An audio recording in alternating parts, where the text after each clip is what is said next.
Hello guys, good evening. আর এখন আমি রান্না বসিয়ে দিয়েছি, এখানে ভাত বসিয়ে দিয়েছি। ভাতটা হচ্ছে,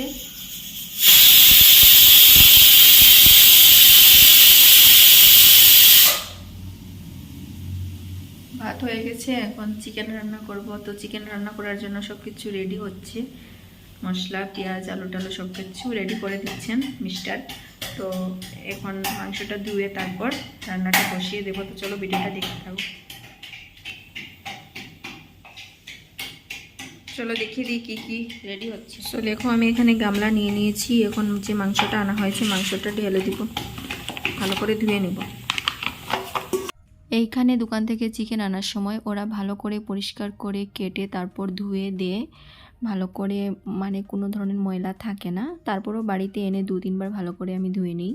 তো গাইস, দেখতে পাচ্ছ এখানে মাংসটা ঢেলে নিয়েছি। আর এটাকে একটু ছোট ছোট করে কাটতে হবে, বেশি বড় হয়ে গেছে।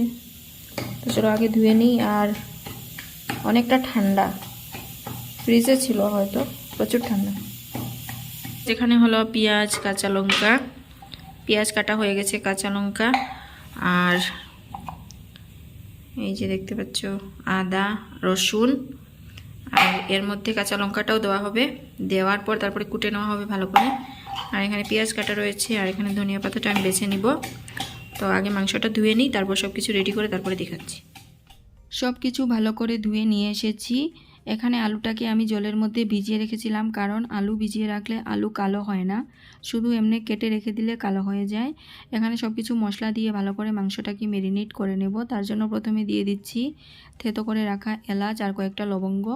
দিয়ে দেবো এখানে ধুয়ে রাখা পেঁয়াজ, আর গ্লাসের মধ্যে কুটে নেওয়া হয়েছে আদা, রসুন, কাঁচামরিচ, এই পেস্টটাকেও দিয়ে দেব। দিয়ে সব কিছু মশলা দিয়ে ভালো করে ম্যারিনেট করে নেব। সো বন্ধুগণ, আমার ভিডিও ভালো লেগে থাকলে অবশ্যই আমার চ্যানেলকে সাবস্ক্রাইব করে দিবেন, লাইক, শেয়ার, কমেন্ট করতে ভুলবেন না। আর পাশের বেল আইকনটি প্রেস করে দিবেন, যাতে ভিডিও দেওয়ার সাথে সাথে নোটিফিকেশন চলে আসে। তো দেখতে থাকুন বন্ধুরা ভিডিওটা। আদা, রসুন, কাঁচা লঙ্কা যে থেতো করে রেখেছিলাম এটা দিয়ে দিলাম। আর মশলা খুব কমই দেব, কারণ উনি আমাকে বকা দেন, মানে আমি বেশি তেল মশলা দিয়ে দিই, যা স্বাস্থ্যের পক্ষে খুবই ক্ষতিকর। চেষ্টা করবো একটু কম দেওয়ার জন্য।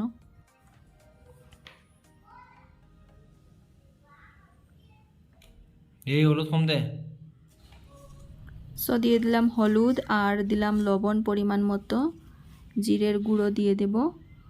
আর কাঁচা লঙ্কা দেওয়া হয়েছে যেহেতু, সেই জন্য লঙ্কার গুঁড়ো একদম কমই দিচ্ছি। আর এছাড়া শুনতেই পাচ্ছেন কীরকম বকা দিচ্ছে, আমি মশলা নাকি বেশি দিয়ে দিচ্ছি।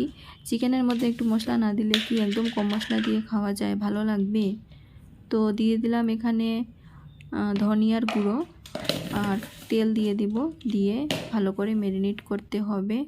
ভাবছি হাতে জ্বালা করবে নাকি, কারণ এর মধ্যে দেওয়া হয়েছে কাঁচা লঙ্কা। আর এখানে একটু চিকেন মশলা দিয়ে দিচ্ছি। সব কিছু মশলা দেওয়া শেষ হয়ে গেছে, কিন্তু তেজপাতা দেই নাই, তেজপাতা আনতেই ভুলে গেছি। এখন এর মধ্যে দিয়ে দিলাম তেল, দিয়ে ভালো করে মেখে নেব।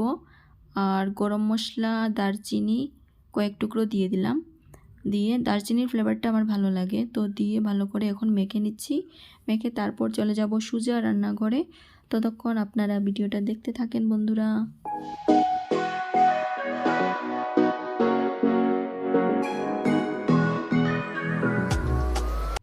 ম্যারিনেট করা হয়ে গেছে, আর এর মধ্যে পেয়ে গেলাম একটা লেগ পিস। লেগ পিসটা ওনাকেই দিয়ে দেবো, মিস্টারকে আমি খাবো না।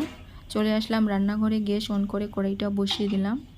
এখন কড়াইটা গরম হবার পর এর মধ্যে তেল দিয়ে দিব।